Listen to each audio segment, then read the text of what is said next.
That has been my message in my ongoing outreach with both countries. পেহেলগামী ইস্যুতে দক্ষিণ এশিয়ার দুই পরমাণু শক্তিধর প্রতিবেশী ভারত ও পাকিস্তানকে সর্বোচ্চ সংযম প্রদর্শনের আহ্বান জানিয়েছেন জাতিসংঘের মহাসচিব আন্তোনিও গুতেরেস। এই দুটি দেশ বর্তমানে খাদের কিনারায় আছে বলে মন্তব্য করেছেন তিনি। খবর আনাদুলুর।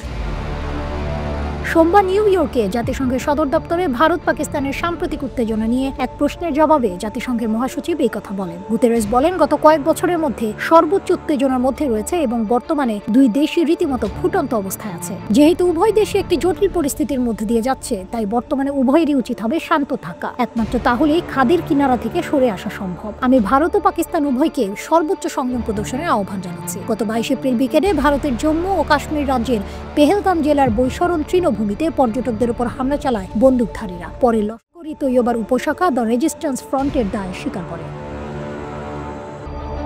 স্বয়ংক্রিয় রাইফেল নিয়ে হামলাকারীরা অন্তত 26 পর্যটককে গুলি করে হত্যা করে, আহত হন আরও বেশ কয়েকজন। নিহতরা সবাই পুরুষ। বস্তুত 22 এপ্রিলের হামলা ছিল 2019 সালের পুলওয়ামা হামলার পর জম্মু ও কাশ্মীরে সবচেয়ে বড় প্রাণঘাতী হামলা। ভয়াবহ এই হামলার জন্য পাকিস্তানকে দায়ী করে ভারত এবং তাৎক্ষণিকভাবে দেশটির সিন্ধু নদের পানি বন্টন চুক্তি স্থগিত সহ বিভিন্ন পদক্ষেপ নেয়। পাল্টা জবাব হিসেবে ভারতের জন্য নিজেদের স্থল ও আকাশসীমা বন্ধ সহ একাধিক পদক্ষেপ নেয় পাকিস্তানও। এই হামলাকে ঘিরে গত 2 সপ্তাহ ধরে তীব্র উত্তেজনা শুরু হয়েছে দক্ষিণ এশিয়ার দুই চিরবৈরী প্রতিবেশী ভারত ও পাকিস্তানের মধ্যে।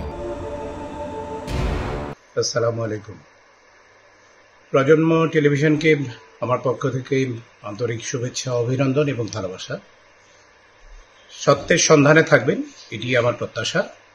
সত্য যেখানে সেখানেই থাকবেন। অন্যায়ের বিরুদ্ধে প্রতিবাদ করা এবং লেখা, বিকজ আমরা বিশ্বাস করি pain is mightier than the soul. So always সত্যের পথে থাকবেন। সত্যের পথে থাকা means you will get me. ধন্যবাদ।